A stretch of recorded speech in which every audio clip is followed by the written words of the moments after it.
The Gospel according to Matthew, chapter 9. Jesus stepped into a boat, crossed over, and came to his own town. Some men brought to him a paralytic lying on a mat. When Jesus saw their faith, he said to the paralytic, "Take heart, son, your sins are forgiven." At this, some of the teachers of the law said to themselves, "This fellow is blaspheming." Knowing their thoughts, Jesus said, "Why do you entertain evil thoughts in your heart? Which is easier to say, 'Your sins are forgiven,' or 'Get up and walk'? But so that you may know that the Son of Man has authority on earth to forgive sins, he told the paralytic man, 'Get up, take your mat, and go home.' And the man got up and went home. When the crowd saw this, they were filled with awe, and they praised God, who had given such authority to men. As Jesus went on from there, he saw a man named Mathew sitting at the tax collector's booth. "Follow me," he told him. And Mathew got up and followed him. While Jesus was having dinner at Matthew's house, many tax collectors and sinners came, ate with him and his disciples. When the Pharisees saw this, they asked his disciples, "Why does your teacher eat with tax collectors and sinners?" On hearing this, Jesus said, "It's not the healthy that need the doctor, but the sick. But go and learn what this means. I desire mercy, not sacrifice, for I have not come to call the righteous, but sinners."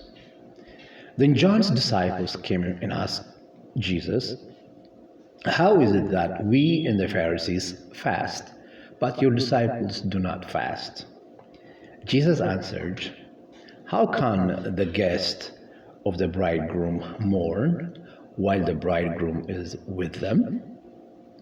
The time will come when the bridegroom will be taken from them, then they will fast. No one steals a patch of unshrunk cloth in an old garment, for the patch will pull away from the garment, making the tear worse.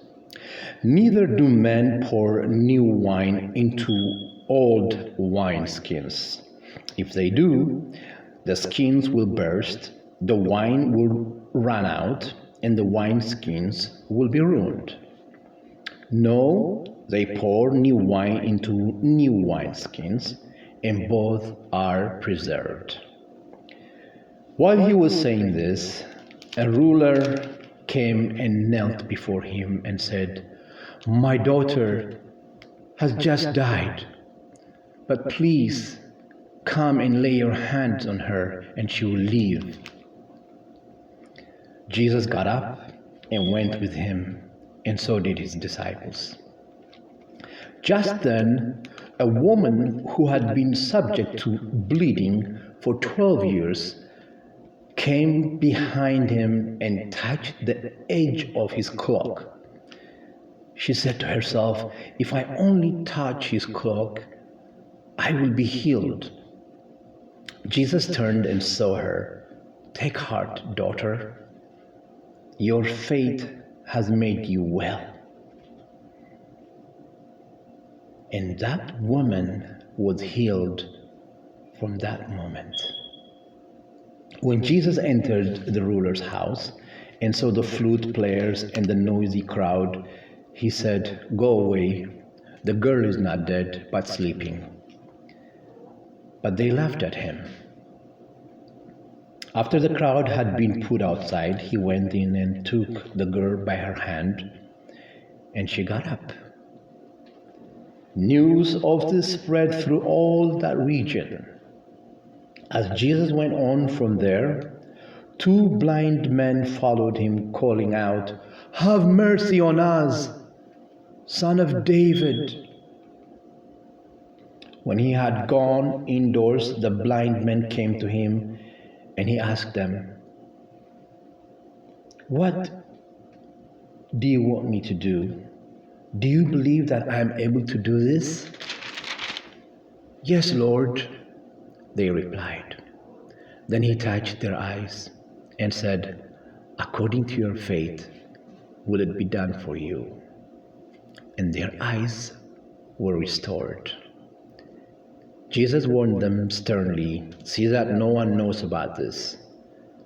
But they went out and spread the news about him all over that region. While they were going out, a man who was demon-possessed and could not talk was brought to Jesus. And when the demon was driven out, the man who had been dumb spoke. The crowd was amazed and said, "Nothing like this has ever been done in Israel."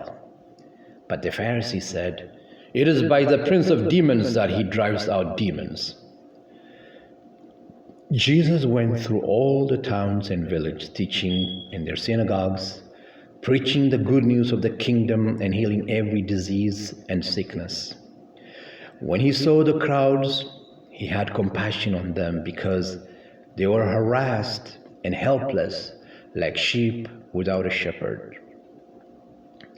Then he said to his disciples, "The harvest is plentiful, but the workers are few.